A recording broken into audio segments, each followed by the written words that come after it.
प्रथम लागू दो चरण को, धनी ए न छुड़ायो खिन। लाख तली लाल एड़िया, मेरे जीव के यही जीवन।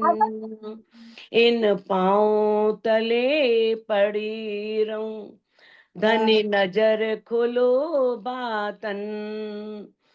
पल न वालों निरखु नेत्रे, मेरे जीव के यही जीवन। मेरे जीव के यही जीवन। प्रणाम सुंदर साथ जी, प्रणाम। सुंदर साथ जी, जैसा कि हम श्री श्रृंगार ग्रंथ कर रहे थे, उसके 4 प्रकरण हो चुके हैं।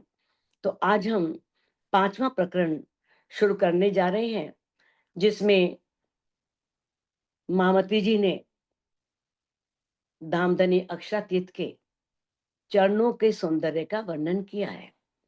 तो सुंदर साथ जी, कितनी महत्ता है इन चरणों की। किस तरह से धनी ने हमें इनके माध्यम से समझाया है कि हमें हर समय अपनी सुरता धनी की चरणों में रखनी है।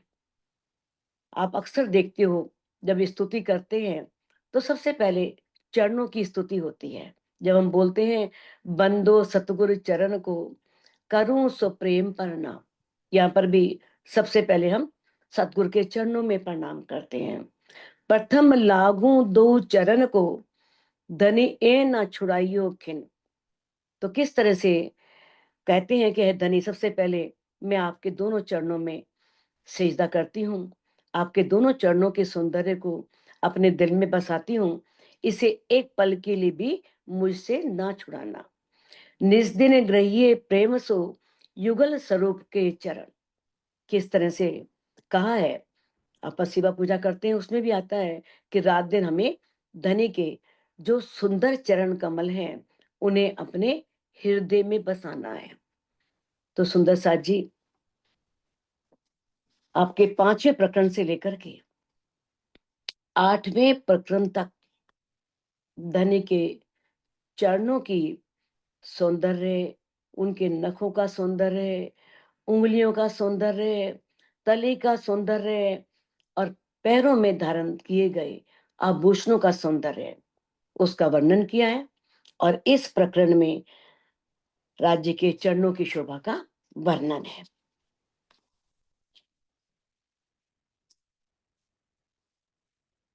सखीरी तेज भरियो आकाश लो, नक जोत निकसी चीर। यहाँ पर सखीरी शब्द मामती जी ने सुंदर साथ के लिए लिया है, क्योंकि आत्म भाव से सभी सखियां हैं। कहते सखीरी कि है सखियों, है सुंदर साथ जी, तेज भरियो आकाश लो। हमारे जो प्रीतम है, उनके चरणों का सौंदर्य तो बात की बात, एक नख में इतना सौंदर्य है। एक नाखून देखो ना, तो उस नाखून में कितना सौंदर्य है, कि उसमें इतना तेज है, इतना प्रकाश है, ऐसा नूर है कि वो नख जोत निकसी चीर, उसमें से निकलने वाला प्रकाश सबको छेदते हुए, दूर करते हुए आकाश तक पहुंचता है।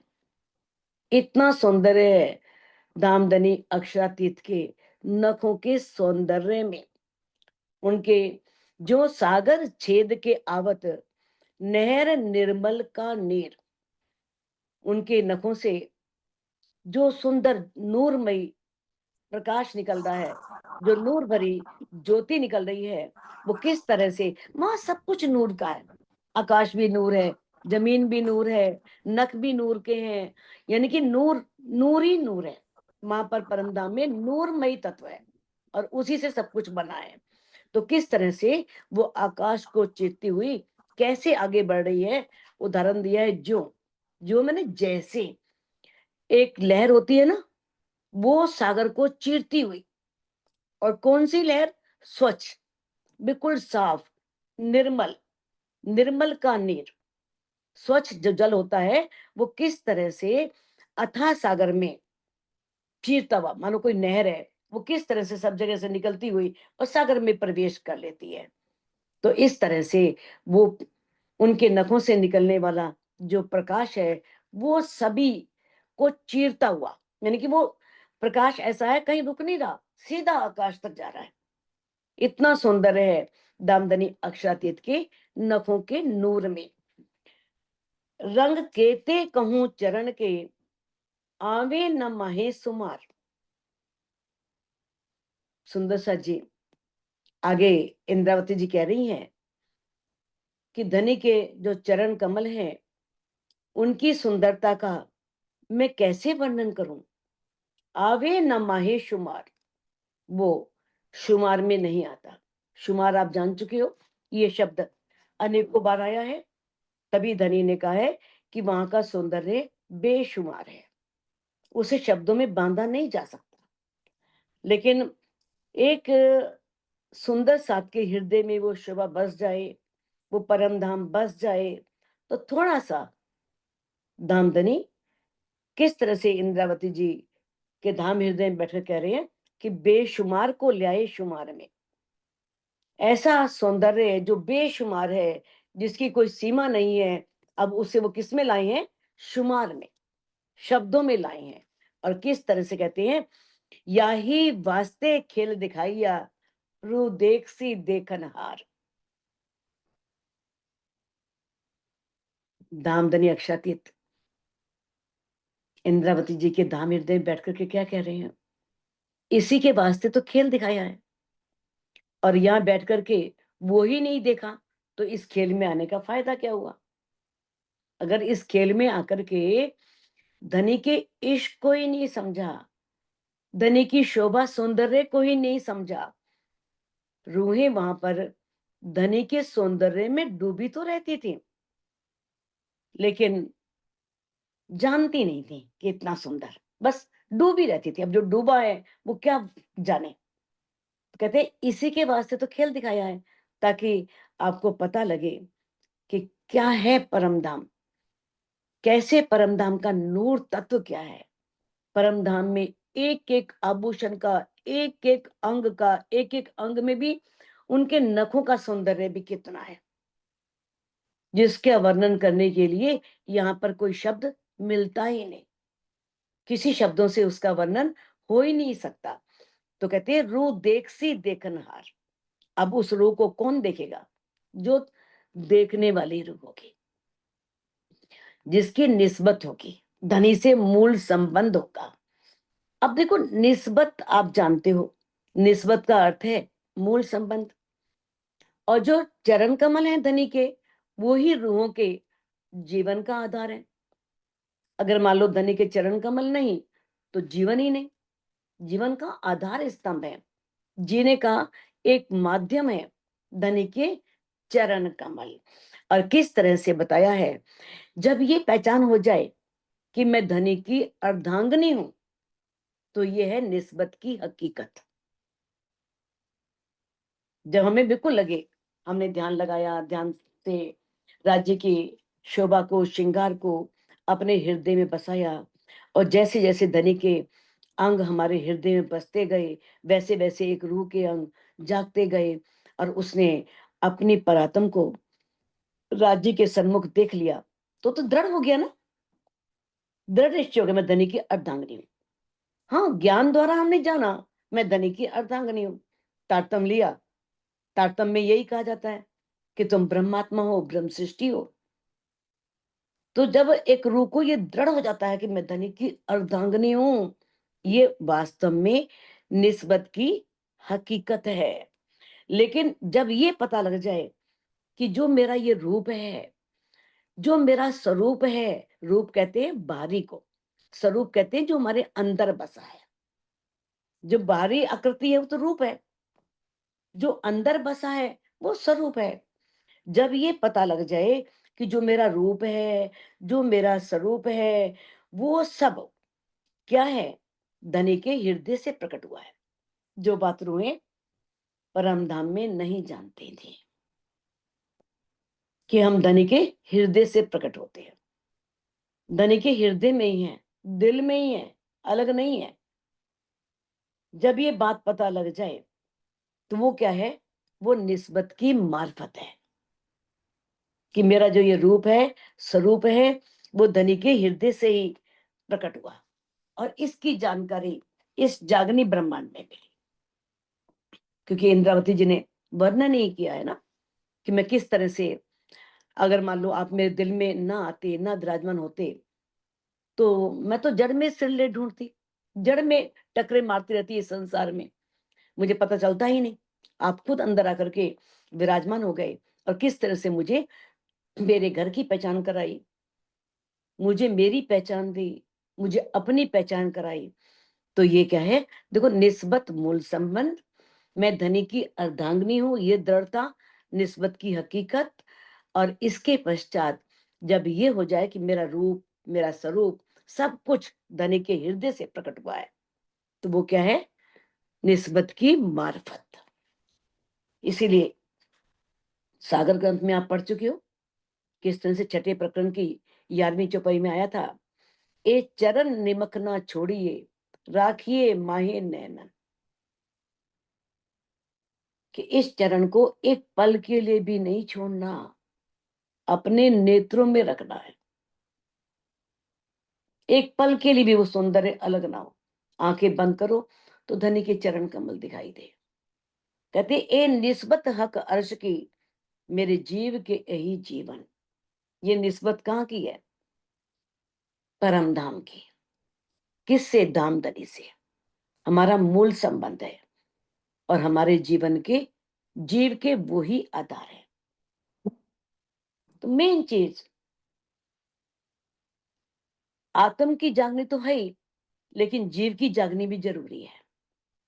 जब तक जीव जागता नहीं, जीव इस मार्ग पर चलता नहीं, तब तक आत्म दृष्टा है, कुछ कर नहीं सकती, वो ऐसा है।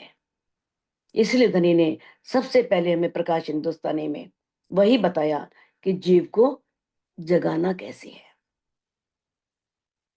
तारतम रसवानी का पिलाइए वाको, जहर चढ़िया होए जिमी का, सुख होवे ताको, कि किस तरह से तारतम का रस पिलाओ। तारतम बोलने से, रटने से, चौपाइयां बोलने से, चौपाइयां रटने से, वाणी को पठन करने से कुछ नहीं होने वाला। रस का है रस, तारतम का आनंद। वाणी में धनी ने जो बातें कही हैं, उसका आनंद जब उसके अंदर आ जाएगा, वो उसे पान कर लेगा, अंदर अंतस्करण में वो रस बैठ जाएगा, तब इस संसार का जो जहर है वो एकदम उतर जाएगा। आपको शायद मैंने पहले एक बार कहानी सुनाई थी, प्रकाश हिंदुस्तानी में शायद सुनाई होगी, कि एक गुरु नानक जी कहीं जा रहे थे, साथ में मर्दाना था। मर्दाना को बहुत भूख लगी हुई थी। कहता है गुरु जी मुझे तो बहुत भूख लग रही है, कुछ खाना है। तो कहते हैं अभी गांव आने वाला है, उस गांव में जाओ, जाएंगे ना तो तुम जाकर के जो खाना है खाया ना। तो क्या हुआ कि वो बोले पैसे तो है ही नहीं मेरे पास। तो गुरुजी बोले अरे तू जाके देख तो सही, मैं तू मेरी बात तो मान, फिर देखना। जैसे ही आगे गांव आया, मर्दाना गए गांव के अंदर, और किस तरह से गुरु की कृपा, गुरु नानक जी के शब्दों की कृपा, कि किस तरह से लोग भागे आ रहे हैं, कोई कुछ लेके आ रहा है, कोई कुछ लेके आ रहा है, खूब खिला रहे हैं, स्वादिष्ट व्यंजन, जहां जा रहे हैं। सारा दिन गुरु नानक उन्होंने, मर्दाना ने बहुत कुछ खाया। उनको उन्होंने बहुत सारी भेंटें भी दी, वस्त्र दिए, आभूषण दिए, कीमती उपहार दिए, धन दिया, बहुत कुछ दिया। वो सारा अब गुरुजी देखते हैं, मर्दाना तो गठरी सिर पे बांध के ला रहा है। कहते हैं मर्दाना तू तो खाने गया था, ये बांध के क्यों ले आया? कहते उन्होंने दिया तो मैं कैसे मना कर देता, उपहार दिया मेरे को तो मैं कैसे उसकी उनकी भेंट स्वीकार ना करता।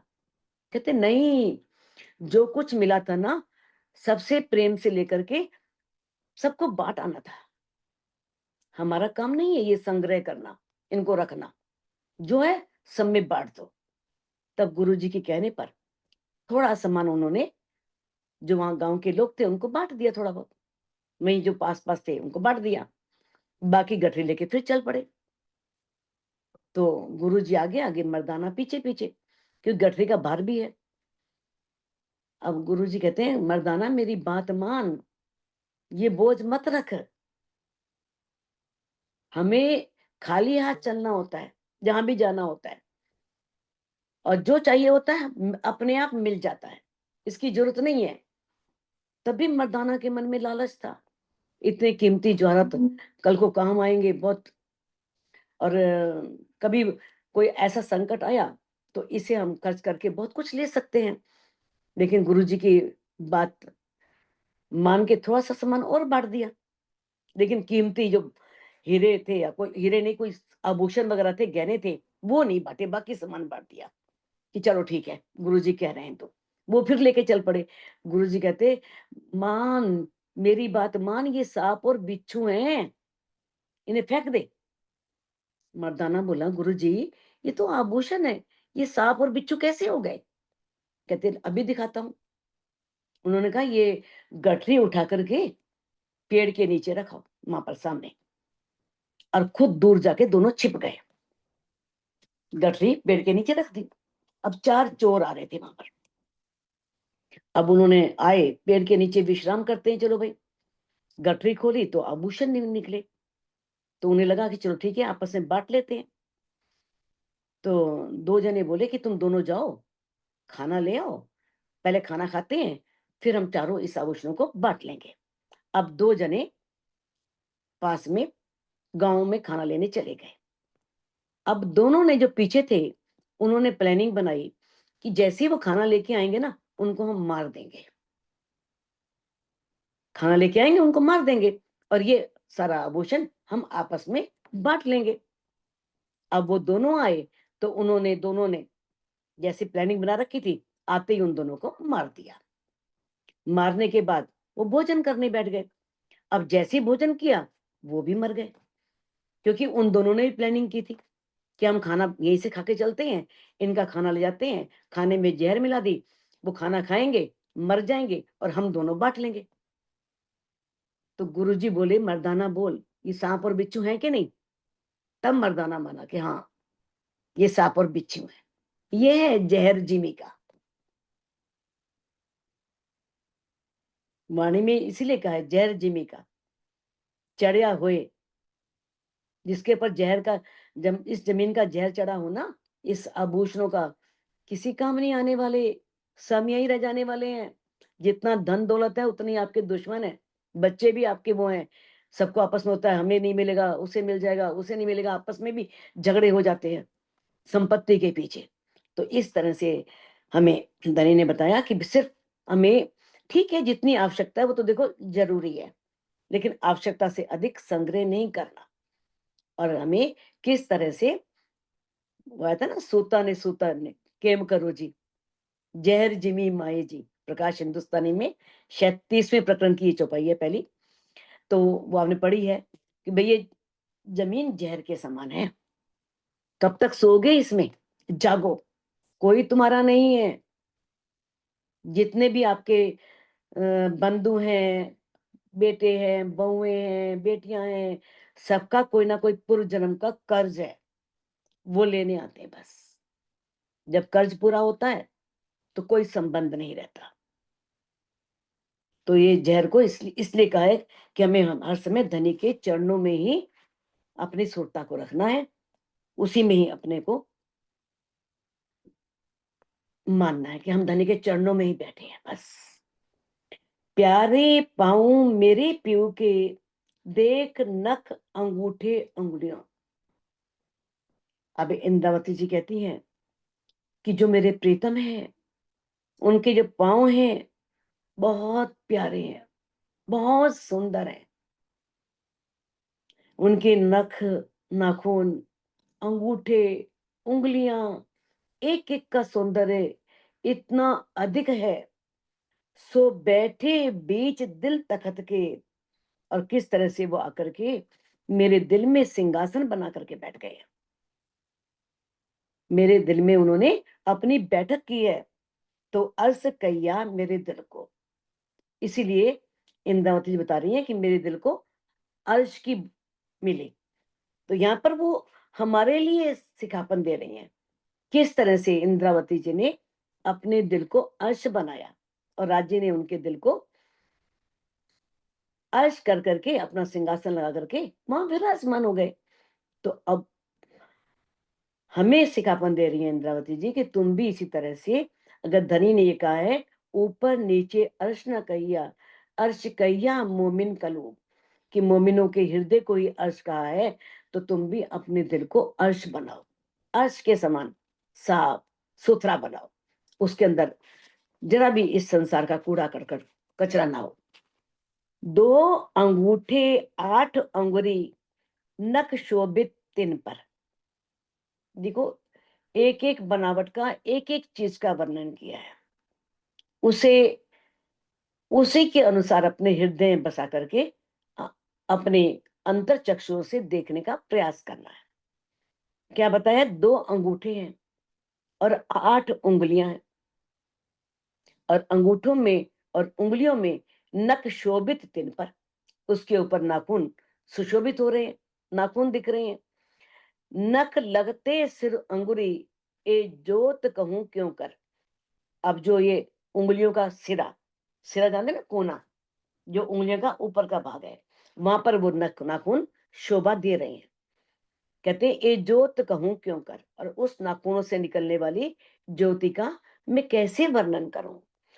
चरण अंगूठे पतले और पतली अंगुरियां, जो चरणों के अंगूठे हैं वो बहुत पतले हैं और उंगलियां भी बहुत पतली हैं।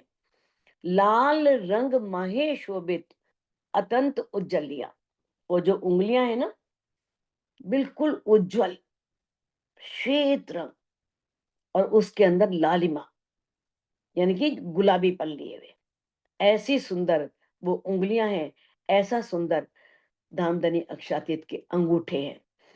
कहते हैं देखो एक एक उंगली 8 अंगुरी दो पाए। अब मैं एक एक उंगली को, जो धामधनी की एक एक उंगली है, उसको देख रही हूं। कौन कह रही है? इंद्रावती जी, जिनके हृदय में दामदनी विराजमान है, कि मैं एक एक धनी के चरण की जो उंगली है उसे देख रही हूं। 8 अंगुरी दोए पाए, उनके दोनों चरणों में 8 उंगलियां हैं। कोमल सलूकी मिल रही ए छब फब कही न जाए। तो इस तरह से उन कोमल, जानते हो, जो बहुत अधिक कोमल है, कोमलता, नम्रता, नरम, कोमल, सलूकी, सलूकी कहते हैं सौंदर्य को, मिल रही, उनकी उंगलियों में कोमलता है और बहुत अधिक सौंदर्य है। ए छब फब कही न जाए।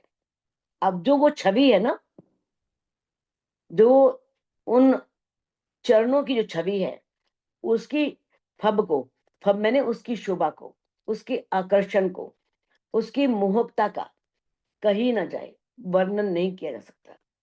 कैसे वो चरण कमल एक रूह को अपनी ओर आकर्षित करते हैं, अपनी ओर खींचते हैं, क्योंकि उसमें इतना सौंदर्य है।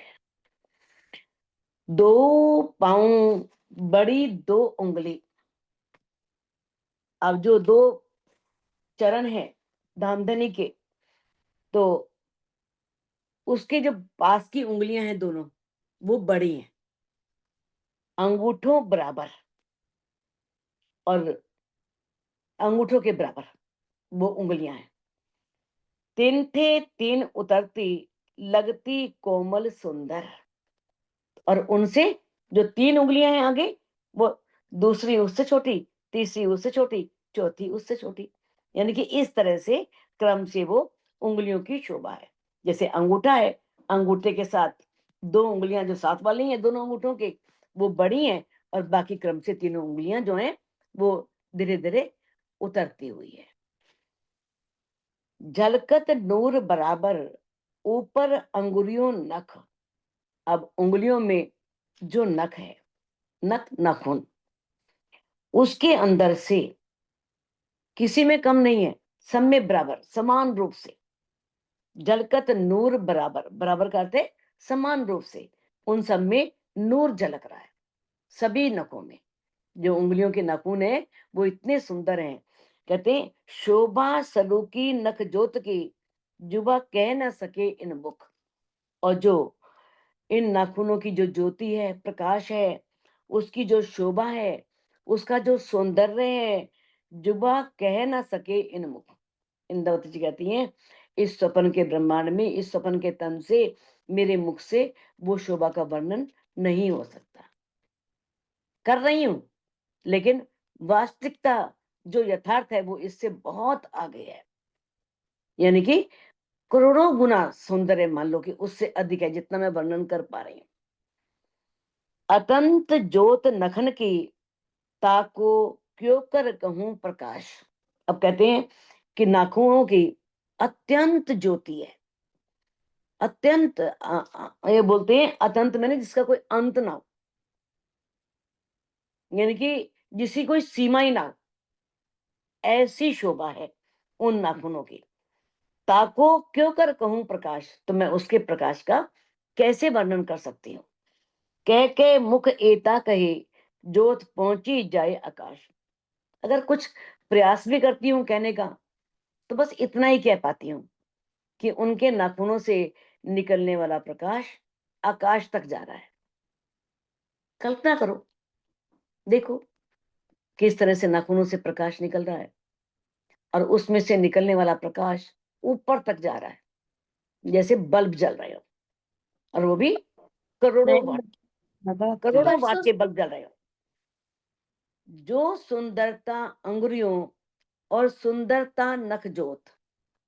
अब कहते हैं जो दामदनी अक्षरा तेज की उंगलियों का सौंदर्य है, और उनके नाखूनों का जो सौंदर्य है, उनके नाखूनों से निकलने वाला जो प्रकाश है, ये शोभा न आवे शब्द में, कह कह कहूं उद्योत। ये शोभा शब्दों में नहीं आ रही, उसे कह पाना संभव नहीं है। कह कह कहूं उद्योत, अगर कहने का प्रयास करती हूँ तो बस इतना ही कह पाती हूँ। पहली वाले मैं उसमें चौपाई में क्या कहा था कि प्रकाश आकाश तक जा रहा है, इतना ही कह पाती हूँ। और यहाँ पर कहती हैं सिर्फ इतना ही कह पाती हूँ कि वो उनके प्रकाश को ही मैं देख पा रही हूँ, इतनी रोशनी है, इतना नूर है, इससे अधिक मैं कुछ नहीं कह पा रही, बस आपको समझाने के लिए। लेकिन वास्तव में जो उनके नाखूनों से निकलने वाला ज्योत है, जो प्रकाश है, उसके लिए मुझे कोई शब्द नहीं मिल रहे। जो तेज ज्योत कछु और है, शोभा सुंदरता कछु और। अब राज्य के अंगों में जो तेज है ना, और उस तेज से निकलने वाली जो ज्योति है, वो चाहे हम यहाँ पर इस संसार में जो वर्णन करते हैं ना, चाहे शोभा का करें, सुंदरता करें, शोभा सुंदरता कछु और, वो कुछ और ही है। यहाँ की शोभा सुंदरता से उसकी उपमा नहीं कर सकते, उनका वर्णन नहीं किया जा सकता। ना उनके तेज का, ना उस ज्योति का, ना उस शोभा का, ना वहां के सौंदर्य का। पर ए अंग नूर जमाल के, या को नहीं नमूना ठोर। जो ये अक्षरातीत के अंग है ना, वो ऐसे हैं कि उसके लिए इस संसार में कोई एग्जाम्पल ही नहीं है, कोई उदाहरण ही नहीं है, उसके लिए कोई उपमा लग ही नहीं सकती। ये पहले भी आप पढ़ चुके हो मैं किस तरह से जो इस संसार में सौंदर्य है ना, आपने देखा होगा, बहुतों को देखा होगा, और उस सौंदर्य को देख करके मन करता है कि उनको देखते रहो। इतना सौंदर्य होता है उनके अंगों में, इतना सौंदर्य होता है कि मन करता है कि आंखें ना हटें। आप कहते हैं इससे करोड़वां सौंदर्य है, करोड़ करोड़ों गुना, अरबों खरबों गुना कहां पर है? बैकुंठ में। अब उसमें जो सौंदर्य है उससे करोड़ों गुना योग माया के ब्रह्मांड में है, अब उससे करोड़ों गुना आगे परम धाम में है। तो बस कल्पना की जा सकती है, या फिर चितवन में बैठ करके अपनी अंतर्दृष्टि से उस सौंदर्य को देखा जा सकता है। जब उस सौंदर्य की एक झलक मिल गई ना, कबीरदास जी ने कहा ना, तन थिर मन थिर सुरत निरत थिर होए, कहे कबीर उस पल की कल्प न पावे कोई। जब हमारा शरीर स्थिर हो जाए, हम चित्तवन में बैठे हैं, शरीर बिल्कुल हिल डुल नहीं रहा, क्योंकि शरीर की सुधि नहीं है। जब आपका अंतस्करण किसी शोभा को देखने में मग्न हो जाएगा, तो इस शरीर का कोई अगर तकलीफ भी है, कष्ट भी है, तो भूल जाएगा। जब मन स्थिर हो जाए, मन भी बिल्कुल स्थिर हो जाए, मन में कोई विचार ना आए, कोई चिंतन ना आए, सुरत निरत स्थिर होए। अब सुरत निरत क्या होता है? ये हमारी वृत्तियां हैं, जो हमारे अंदर नृत्य करती हैं, हमारे विचार हैं, वो भी हमारे अंदर कोई भी ना आए, कुछ भी ना आए। तो कबीरदास जी कहते हैं, उस पल की कल्पना पावे कोई। अगर मान लो एक पल के लिए भी वो सौंदर्य दिख गया, तो समझो कल्प, एक युग जी लिया आपने, इतना आपको अच्छा लगेगा। कल्प कहा है उसे, एक पल को भी। कहते ना, जब इतना लंबा जीवन है, तो गाने भी आपने सुने होंगे ना, भाई अच्छे हैं प्यार के 4 दिन, वे 4 दिन अच्छे हैं। यानी कि हम ध्यान लगाते हैं, ध्यान में धनी ने हमें एक पल के लिए भी कुछ दे दिया ना, सौंदर्य है, तो वो आपके जीवन का आधार बन जाएगा। आपका बार बार बैठने को मन करेगा, आपको बार बार मन करेगा मैं उस सौंदर्य को और निहारूं, और निहारूं। तो इस तरह से धीरे धीरे वो सौंदर्य आपके सामने प्रकट हो जाएगा। कहते हैं, ज्योत में एके रोशनी, शोभा सुंदर गुण अनेक। अब जो वहां का नूर है ना, उस नूर का वर्णन किया जा रहा है। जब सागर ग्रंथ में तो कह दिया, नूर नाम रोशनी का दुनि जानत यूं कर, ये रोशनी जित अंधेर की दुनि जाने क्यों कर। वे नूर को तो बस संसार वाले यही समझते हैं रोशनी है, जहां बहुत प्रकाश है। कहते हैं जैसे चांद की चांदनी है, ऐसे ही वहां रोशनी होगी। जैसे सूरज चमक रहा है, सूरज का कैसे प्रकाश हो रहा है, तो ऐसी होगी। जहां बहुत बल्ब जल रहे हैं, तो कहते हैं वाह कितना प्रकाश है, कितनी रोशनी है, इसी को नूर कहते होंगे। लेकिन नहीं, मामती जी कह रहे हैं, ज्योत में एक रोशनी, उस नूरी ज्योति में एक समान उज्जवलता है, एकदम सफेद सफेद रंग का प्रकाश, इतनी रोशनी। शोभा सुंदर गुण अनेक, उसकी शोभा सुंदरता, उसमें अनेक गुण छिपे हुए हैं। शोभा रंग रोशन नरमाई, और धनी के इन अंगों में जो शोभा है, जो आनंद है, जो प्रकाश है, जो कोमलता है, उसमें जो रस भरा हुआ है, मीठे कई विवेक, कई मीठे रस छिपे हुए हैं धनी के चरणों में। अगर उन चरणों में डूबा जाए, तो उन अंगों में, क्योंकि चरण कमल जो है ना, चरण कमल, धनी ने आगे जाके आप सुनोगे कि चरण कमल और मुख में कोई फर्क नहीं है। जब चरण कमल आएंगे तो मुख तो साथ ही आएगा, मुख कहाँ जाएगा, है ना।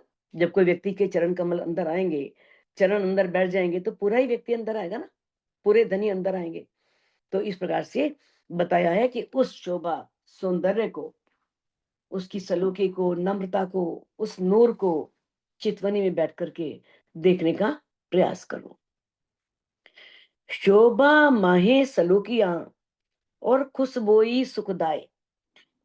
अब राज्य के जो ये अंग है ना, यहाँ तो नाखूनों का वर्णन हो रहा है अभी तक, इन अंगों की शोभा, उसमें इतनी सलूकियां हैं। सलूकियां मैंने बनावट होती है, सुंदरता होती है, इतने सुंदर ढंग से बनाए गए हैं, और उसमें से खुशबू भी आ रही है, सुगंध भी आ रही है, एक दिव्य गंध आ रही है। सुखदाई मैंने जो बहुत सुख देने वाली है, तो सुख देने वाली सुगंध भी उसके अंदर है। सुख प्रेम कई खुशहालियां, और उनके अंदर जो सुख है, प्रेम है, आनंद है, तो अनेक प्रकार की यानी कि एक खुशी प्रदान करने वाली बहुत सी विशेषताएं अंदर है, बहुत सी खूबियां अंदर है। इन जुबा कही ना जाए, इस जुबा से उसका वर्णन नहीं किया जा सकता। अस बातें सुख बारे, सुपन वाणी न आवे सोए। आप कहते हैं कि राज्य के जो ये अंग हैं, जो ये बातें परम धाम की चल रही हैं, धनी के शोभा का, सौंदर्य का, उनके नाखूनों से निकलने वाली ज्योति का, प्रकाश का, उसकी बनावट का, उसके सौंदर्य का जो वर्णन हो रहा है ना, तो ये बहुत सूक्ष्म है, बहुत बारीक है, बहुत गहराई है इसके अंदर। सुपन वाणी न आवे सोए। अब वो जो सपन के ब्रह्मांड है, इस सपन के ब्रह्मांड में इस वाणी न आवे सोए, इस वाणी में से उसका वर्णन नहीं किया जा सकता। यहाँ पर वाणी ब्रह्मवाणी नहीं है। यहाँ स्वप्न के ब्रह्मांड में जो हम बोल रहे हैं, इस वाणी का अर्थ उन शब्दों से है, उस वाणी से है जो स्वप्न के ब्रह्मांड में इंद्रावती जी कह रही हैं, जिन शब्दों से मैं वर्णन कर पा रही हूँ वो उस शब्दों में नहीं आने पाए। यानी कहने का अर्थ है, जैसे धनी शब्दातीत हैं, शब्दों से परे हैं, अक्षरातीत हैं, अक्षरों से परे हैं, वैसे ही उनकी शोभा, उनके गुण भी शब्दातीत हैं, उन्हें भी शब्दों में बांधा नहीं जा सकता। कछुक जाने रो अर्स की, सो बेसक जागी हुए। तो इसे, उस सौंदर्य को, उस महत्ता को, या उस प्रकाश को, उन गुणों को कौन जानेगा? परम धाम की रूह जानेगी। और वो भी कौन? जो इस वाणी का इलम लेकर के, धनी ने हमें जो इलम दिया ना, ये बेशकी इलम है, इसमें कोई शक नहीं, कोई संदेह नहीं। तो जो रूह इस संसार में आकर के जाग गई होगी, वो ही इस सौंदर्य के बारे में जान सकती है, और कोई भी नहीं जान सकता। क्योंकि अक्षरातीत की ये जो वाणी है, वो धनी के आवेश स्वरूप ने अंदर बैठकर कहलवाई है। तो इस प्रकार से उन्होंने ये कहलवाया कि वहां की शोभा सुंदर है। बस अंदाजा लगा लो कि इससे बहुत सुंदर है जो आपको बताया जा रहा है, उससे अरबों खरबों गुना सौंदर्य वहां पर है। श्री मोहम्मद कहे हक हुक्मे, ऐसा सुख न दूजा कोई। अब महामती जी क्या कह रहे हैं, और वो भी राज्य के हुक्म से, राज्य के इच्छा से राज्य कहलवा रहे हैं कि जो सुख उनके चरणों में है, जो सुख उस शोभा को निहारने में है, उस सुख के समान दूसरा कोई भी सुख नहीं है। कई राज बैकुंठ के, न आवे इतके खिन समान। एक पल के सामने भी चाहे करोड़ों बैकुंठ का राज्य मिल जाए, वो भी तुच्छ है, वो भी कुछ नहीं है। क्योंकि कितने दिन राज्य कर लोगे बैकुंठ में? बैकुंठ में कितने दिन रह लोगे? जैसे ही पुण्य खत्म होएगा, पुनः जन्म लेना पड़ेगा, फिर इस धरती पे आना पड़ेगा। और जो ये सुख है, वो अखंड सुख है, हमेशा मिलने वाले हैं। फिर दोबारा इस संसार में आना ही नहीं, आवागमन से मुक्ति मिल जाएगी। तो इस सुख के समान दूसरा और कोई भी सुख नहीं है। पाओ माशुक के आशिक, पिए रस धोए धोए। अब जो परम धाम में रहने वाली ब्रह्म सृष्टियां हैं, ब्रह्मात्माएं हैं, वो क्या करती हैं? पाओ माशुक के, यहाँ पर राज्य को माशुक कहा है, यानी कि अपने माशुक के, अपने धाम धनी के चरणों को आशिक ब्रह्मात्माएं, ब्रह्म सृष्टियां पिए रस धोए धोए। अपने धोने का मतलब क्या है? पिए रस धोए धोए, ये नहीं कि उनको चरणों को धो रही हैं और उस जल को पान कर रही हैं। इससे तात्पर्य इस संसारिक जल से धोने का नहीं है। कहे ना, पाक ना होइए इंज में, चाहिए अर्श का जल, नाइये हक जमाल में, तब होइए निर्मल।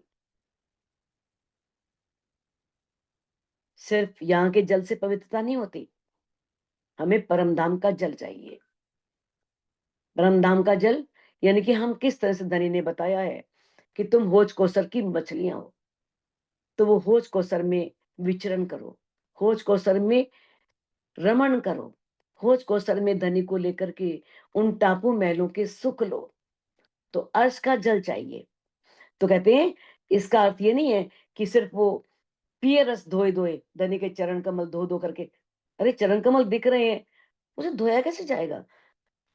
अश्रुओं से उनको देख करके आंखों में अंदर विरह आए, और विरह आने से किस तरह से वो जो अंदर अंतस्करण है वो पाक साफ निर्मल हो जाएगा। तो किस तरह से एक रूह क्या करती है, वो उन्हें अपने हृदय में बसा लेती है। इससे बढ़कर के कोई और आनंद नहीं है। सबसे बड़ा आनंद ही है, प्रेम ही वो जल है, वो अश्रु प्रेम से जो निकले हैं आंसू।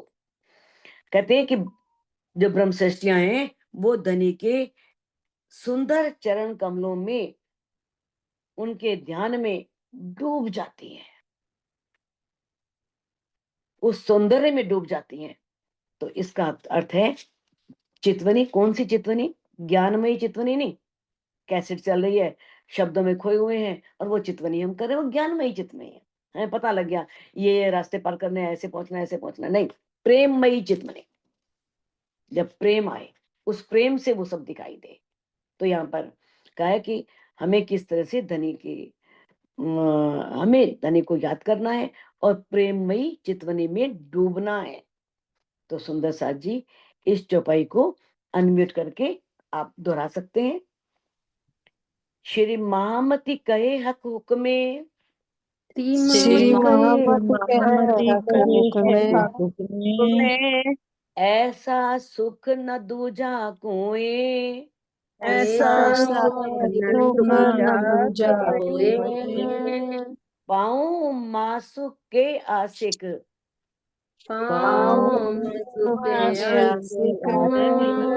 पिए रस धोए धोए, पिए रस धोए धोए। बोलो श्री प्राणनाथ प्यारे